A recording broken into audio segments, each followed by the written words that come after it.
আজও তেমন কিছু হলো না। সারাদিন কাজ করলাম, কিন্তু মজুরি তো বাড়ছেই না। উল্টে যা দিত তাও কমিয়ে দিল। বাবুদের নাকি লাভ হচ্ছে না।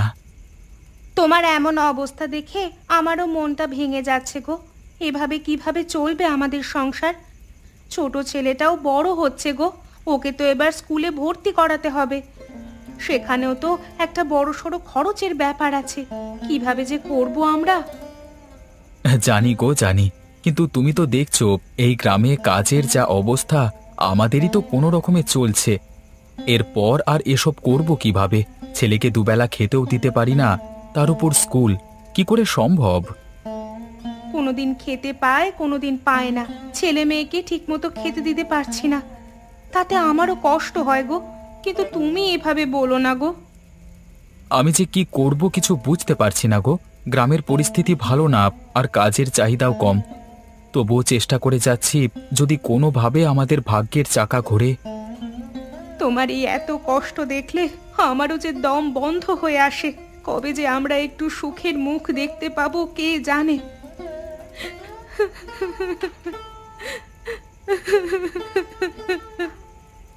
তুমি এভাবে কেঁদো না। সবার দিন সারা জীবন একরকম যায় না গো।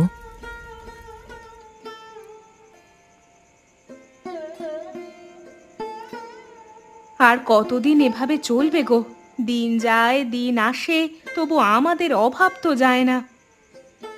জানি না গো কিভাবে চলবে। সারাদিন হাড় ভাঙা খাটুনি খাটি, তবুও সংসারে সচ্ছলতা আসে না। আমার চেষ্টার তো কোনো ত্রুটি থাকে না। তুমি চেষ্টা তো করছো, তবুও কিছুই হয় না। কখনো একবেলা খাই, কখনো একবেলা উপোস।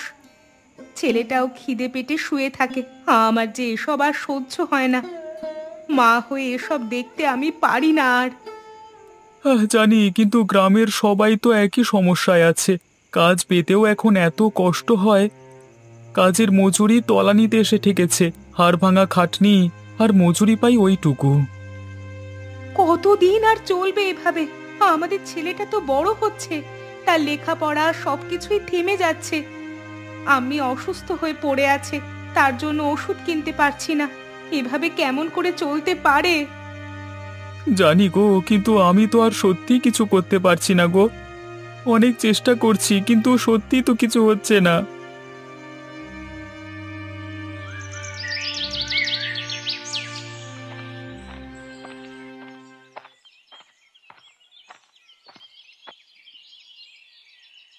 আরে কামাল, তুই? রফিক, অনেকদিন পর দেখা। কেমন আছিস? আছি একরকম। তোকে কি বলবো ভাই, এদিকে কাজ নেই, ঘরে খাওয়ার ব্যবস্থা নেই। তোর কি অবস্থা ওইদিকে? আমারও একই দশা রে। কাজের অভাব, টাকা পয়সা টানাটানি। ছেলে মেয়েকে খাওয়ানোর জন্য দিন রাত খেটে মরতে হয়, তাও অভাব মেটে না রে। হ্যাঁ, আমাদের গ্রামে কেউই ভালো নেই রে। তুই তো শুনেছিস নিশ্চয়ই, ইদানিং কাজ কমে গেছে। যাও বা কাজ আছে, সেগুলো এতই কম টাকা দেয় যে কি বলবো। হ্যাঁ রে, এই কষ্টের দিনগুলো আর কতদিন চলবে জানি না। মনে হয় আমরা কোনোদিন আর মুক্তি পাবো না রে। মুক্তি পাওয়া যায় না, মুক্তি খুঁজে নিতে হয় রে। চল, বরং চায়ের দোকানে বসে কিছুক্ষণ কথা বলা যাক। কতদিন পর তোকে দেখলাম। সত্যি, বহু মাস পর দেখা হলো তোর সাথে। চ, বসে গিয়ে আর একটু চা খাই।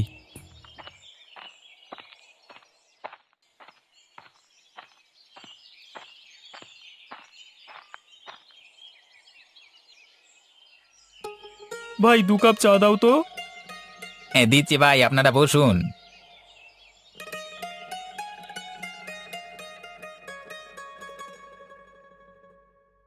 তুই কি ভাবছিস বলতো রফিক? অভাব তো আমাদের পিছুই ছাড়ছে না।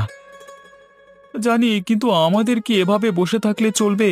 কিছু একটা তো করতে হবে। এভাবে তো আর সত্যি চলছে না। কি করব বল? কাজ তো নেই এমনিতেই, তার উপর আবার কদিন ধরেই এত বৃষ্টি পড়ছে। কাজ তো আরই হবে না এভাবে। তোর ছোটবেলার কথা মনে আছে কামাল? আমরা মাঝরাতে বৃষ্টিতে মাছ ধরতে যেতাম। তুই কেমন জাল ফেলতিস, সব মাছ আমাদের জালে উঠত।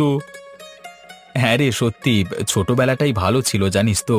কোনো চিন্তা নেই, ভাবনা নেই, শুধু আনন্দ। এখন সেসব দিনগুলোর কথা খুব মনে পড়ে রে। ঠিকই বলেছিস। এক কাজ করি, এই অভাবের সংসার তো লেগেই আছে, সবই থাকবে। আমরা আবার আজ রাতে যাই, মাছ ধরি, সেই ছোটবেলার মতো। ওসব মাছ ধরা ছেড়ে দিয়েছি, আজ বহুদিন পেরিয়ে গেছে। এসব কি আর এখন হবে? নাই বা হলো, নাই বা পেলাম মাছ, কিন্তু একসাথে গেলে আবার তো ছোটবেলার মতো করে কিছুটা কাটাতে পারবো। সেটাই বা কম কিসের? চল না, খুব একঘেয়ে লাগে রে আজকাল, খুব ক্লান্ত হয়ে গেছি। মাঝরাতে বৃষ্টির মধ্যে যাবি? হ্যাঁ, ঠিক ধরেছিস, এখন বৃষ্টি বাদলার সময়। চল আবার সেই পুরনো দিনে ফিরে যাই। কিছুক্ষণের জন্য হলেও পুরনো দিনের মতো দুই বন্ধুতে কিছুটা সময় কাটাই। তুই তো ভালোই জানিস এখন মাছ ধরবার মোক্ষম সময়। রাতের বেলায় মাছ ধরতে নামলে সব বড় বড় মাছ ওঠে। সে তো বুঝলাম, কিন্তু এত বৃষ্টিতে জাল ফেলা কি সহজ হবে? আরে সাহস থাকতে হবে। ছোটবেলায় তো কতবার এমন বৃষ্টিতে মাছ ধরেছি, মনে নাই তোর? হ্যাঁ, মনে আছে ভাই, তখন তো সবকিছুই সহজ মনে হতো।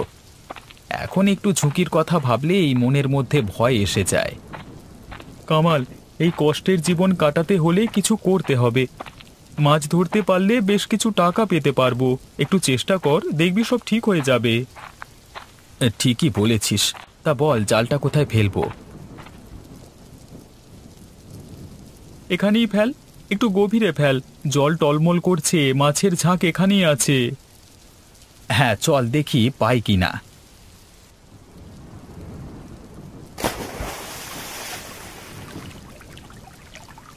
টান টান, বড় মাছ ফেসেছে মনে হচ্ছে। আরে হ্যাঁ, মনে হচ্ছে বেশ ভালো মাছ ধরতে পেরেছি।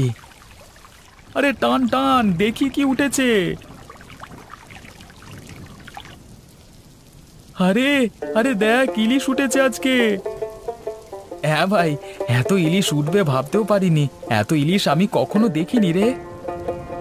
তোকে বলেছিলাম না, মাছ ধরা আমরা ভুলিনি। আরেকবার জালটা ফেলবি নাকি?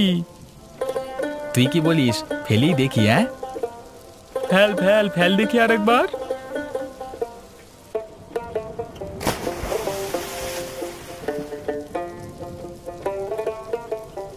এত মাছ তো আগে কখনো দেখিনি রফিক, ছোটবেলাতেও কখনো এত মাছ তুলিনি।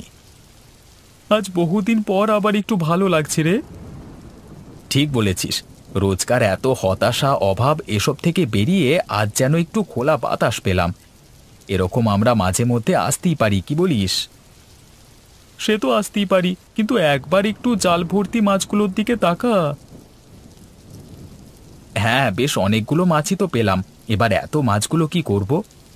ভাগাভাগি করে বাড়িতে নিয়ে যাওয়া যায়, কিন্তু ওদিকে যদি ওরা বিরক্ত হয় তাহলে কি করা যায় বলতো? করব কি, এগুলো দিয়ে কালকে সকালেই বাজারে যাব, ভালো দাম পাবো দেখিস। বাজারে বিক্রি করব, কিন্তু আমাদের থেকে লোকজন মাছ কিনবে, বিশ্বাস পাবে? আরে এখন ইলিশের চাহিদা তুই জানিস না। এই বৃষ্টির মধ্যে এত বড় বড় ইলিশের লোভ কেউ ছাড়তে পারবে না। বাজারে ভালো দাম পাওয়া যাবে, চিন্তা করিস না। কিন্তু এত সব চেনা জানা মাছ বিক্রেতা থাকতে আমাদের থেকে মাছ নেবে লোকজন? অবশ্যই নেবে। তুই মাছগুলো দেখ না, এরকম বড় বড় ইলিশ মাছ, তাও আবার একদম তরতাজা তোলা। আর দাম যদি বাকিদের থেকে একটু সস্তা রাখি তাহলে তো আর কথাই নেই। ঠিক বলেছিস, কতদিন পর এই রকম কিছু ভালো লাগছে। এতদিন ধরে শুধু সংসারের চিন্তা, আজকে যেন নতুন কিছু পেলাম। হ্যাঁ ভাই, এই কষ্টের জীবন থেকে একটু মুক্তি পেলাম মনে হচ্ছে। তবে এই মুক্তি দীর্ঘস্থায়ী হতে হবে, আমাদের দিন বদলাবেই দেখিস। তুই ঠিকই বলেছিস, সাহস থাকলে বিশ্বাস রাখলে সব সম্ভব। চল, এই মাছগুলো নিয়ে কালকে সকালেই বাজারে যাব, তারপর দেখা যাক কি হয়। হ্যাঁ, তুই ঘরে যা, আমি একটু জাল গোছাই, মাছগুলো সব তুলে নে, কাল ভোরেই বেরুবো। ঠিক আছে, আশা করি কালকে আমাদের ভালো দিন আসবে।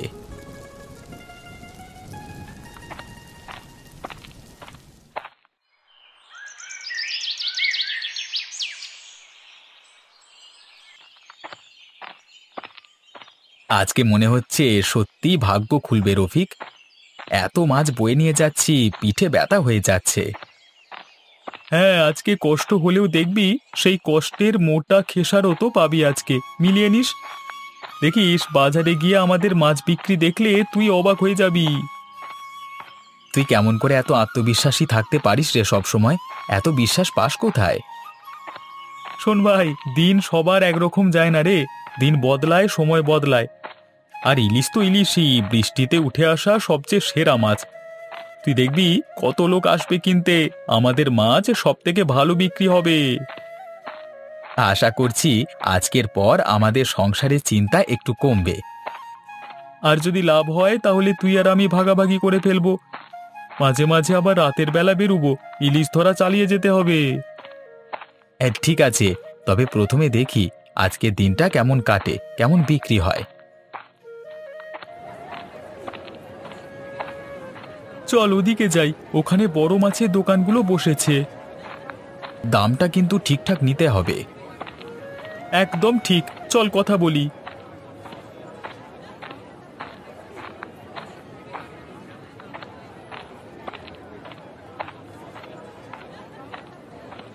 বাহ, এত বড় ইলিশ কোথায় পেলে তোমরা?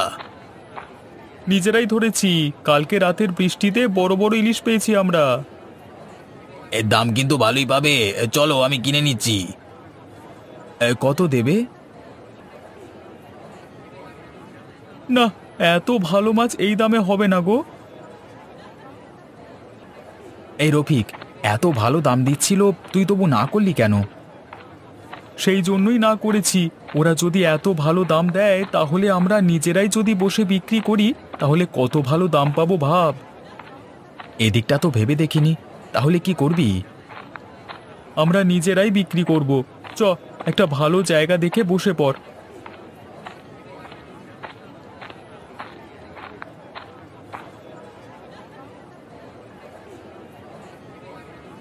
আমি একটা ত্রিপল নিয়ে আসছি, তুই হাঁড়িটা দেখে রাখিস কিন্তু।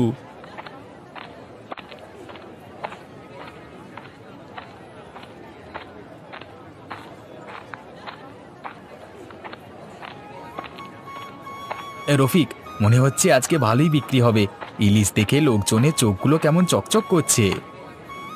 দেখবি আমাদের এই মাছগুলো ছিনিয়ে নেবে সবাই, দামও ভালো পাবো।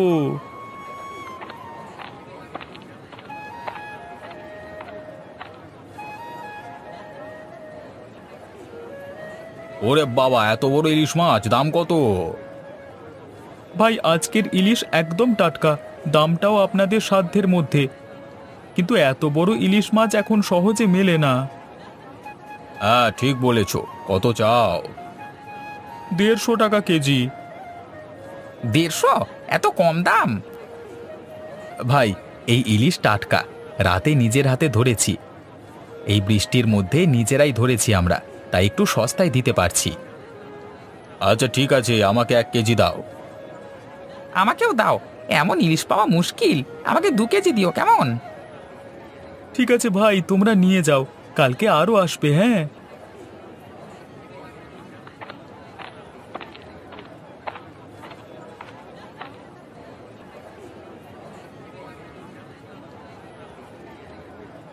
দেখলি, যা বলেছিলাম তাই হলো।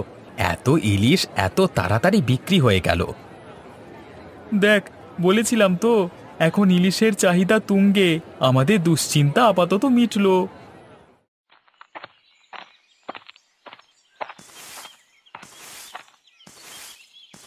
এই শুনছো, আজকে যা হয়েছে তা তুমি বিশ্বাস করতে পারবে না। কি হয়েছে গো? এতদিন পর তোমাকে এত খুশি লাগছে আজ? এ দেখো, এতগুলো টাকা। রাতের বৃষ্টিতে মাছ ধরতে গিয়েছিলাম রফিকের সাথে। যা মাছ পেলাম সব বাজারে বিক্রি করে দিয়ে এলাম। এতগুলো টাকা? সত্যি? আজ কি তবে সত্যি আমাদের ভাগ্যের চাকা ঘুরলো? হ্যাঁ, অন্তত কদিনের জন্য আমাদের একটু ভালো কাটবে। তবে ভাবছি এভাবে আবার চেষ্টা করব। আমার মনে হয় মাছ ধরলে এই অভাব দূর করতে পারবো। আল্লাহ তোমার উপর কৃপা করুক আল্লাহ। এতদিন পরে তোমার মুখে হাসি ফুটলো। আমাদের ছেলেটার জন্য একটু পেট ভরে খাওয়ার মতো রান্না করতে পারবো কদিন। আমি কালকে ভালোভাবে বাজার করে আনবো। ছেলেটাকে ভালো করে রেঁধে দিও কেমন? অনেকদিন না খেয়ে আধপেটা শুয়ে থাকছে। আল্লাহ অনেকদিন পর আমাকে একটু শান্তি দিল আজ।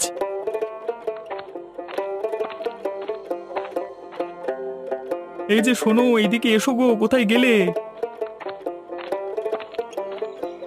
কি গো, কি হয়েছে? তোমাকে আজ খুশি লাগছে? আমরা রাতে মাছ ধরতে গেছিলাম, সেই মাছগুলো বিক্রি করে আজকে বেশ ভালো রোজগার হয়েছে, এই দেখো। এতগুলো টাকা? এত মাছ ধরলে কখন তোমরা?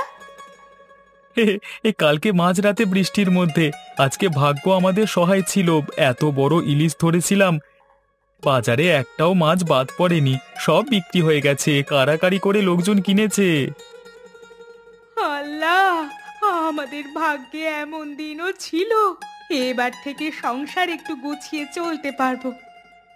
হ্যাঁ, এখন থেকে আমরা মাঝে মাঝে মাছ ধরতে যাব বলে ঠিক করেছি। দেখবে কষ্টের দিনগুলো আবার একটু একটু করে সব বদলে যাবে। কাল তাহলে আম্মিকে নিয়ে একটু ডাক্তার দেখিও, শরীরটা কদিন ধরে খুব খারাপ। একটু ওষুধও জোটেনি এতদিন। হ্যাঁ হ্যাঁ, কালকে সকালে যাব, তুমিও যেও সাথে করে, কেমন?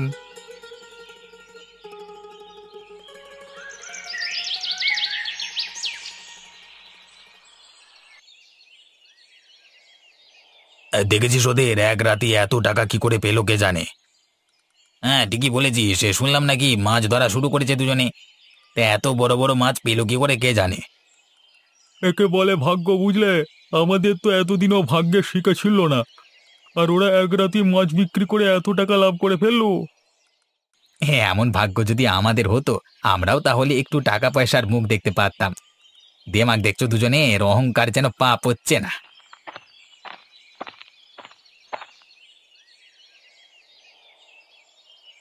আরে কি ব্যাপার রফিক, কেমন চলছে সব? তোমার তো পুরো চেহারাই পাল্টে গেছে। কি যে বলেন আপনি, সবই আল্লাহর দয়া, ওনার একটু রহমত পেলাম আমরা। তাহলে অল্প রেহমত তো আমাদের উপরে হতে পারে। এই যে আমরা সব এভাবে অভাবে তাড়নায় মরছি, পরিবারকে ভালো মন্দ দুটো খেতে অবধি দিতে পারছি না, আমাদেরও তো একটু দরকার নাকি? চাইলে আপনারা সবাই কিছু না কিছু করতে পারেন। আমাদের এই গ্রামে কেউ ভালো মাছ ধরতে জানে, কেউ মাটির কাজ জানে, কেউ হাতের কাজ জানে। তাহলে এই জানাগুলোকে কাজে লাগানো হচ্ছে না কেন? এগুলোকে কাজে লাগাতে পারলে তো এখানে কারোর ঘরে কোনো অভাবই থাকবে না। আমরা যদি এভাবে এসব করতে পারি, তাহলে একদিকে যেমন আমাদেরও একটু আয় পায় বাড়বে, ঠিক তেমনি আমাদের সম্বন্ধে অন্যান্য গ্রাম থেকেও লোকেরা অনেক কিছু জানবে। তাহলে তো গ্রামের অভাবই মিটে যাবে, তাই না? সেই জন্যই বলছি, আমাদের হিংসে করে কোনো লাভ নেই। তোমরা নিজেরা চেষ্টা করো, দরকারে আমরা নিজেরা একটা বাজার করতে পারি, তাতে মানুষজনের রোজগারও বাড়বে। কিন্তু গ্রামের এই অভাবের পরিবেশে জিনিসপত্র কিনবে কে আমাদের থেকে? এর জন্য খুব ভালো একটা প্রস্তাব আছে আমার কাছে। যার যে কাজটা ভালো লাগবে করতে, সে সেটা করবে।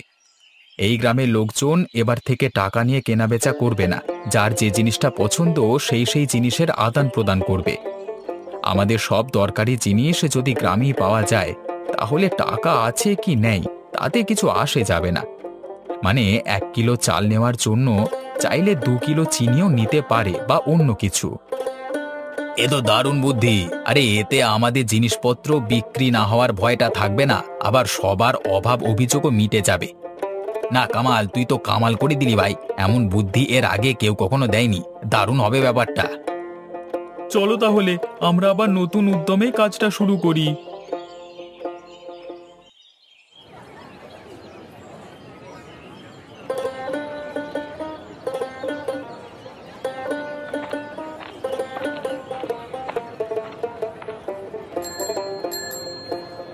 কি দেখছিস ভাই? দেখছি এই গ্রামটাকে, তোর একটা বুদ্ধি গ্রামটাকে আমূল বদলে দিল রে। অভাব সব রকম বুদ্ধির জন্ম দেয়, জানিস তো? এই অভাবটা তো আমরা সবাই দেখেছি, ভোগ করেছি। তাই আমরা যখন এর থেকে কিছুটা হলেও মুক্তি পেলাম, তাহলে বাকিদেরও কেন সাহায্য করব না? গ্রামটা তো সকলেরই। ওদের সবাইকে ঠিকঠাক রাস্তা দেখাতে পেরেছি, এটাই অনেক। ভবিষ্যতে যেটুকু সম্ভব হবে সেই সাহায্যটুকু করতে পারলেই হলো। অবশ্যই করব, আমরা যা পারবো সাহায্য করব, চেষ্টাটুকু অন্তত করব। আজকে মাঝরাতে মাছ ধরতে যাবি তো? বড় ইলিশ মাছ। তোর তাতে কোনো সন্দেহ আছে? হ্যাঁ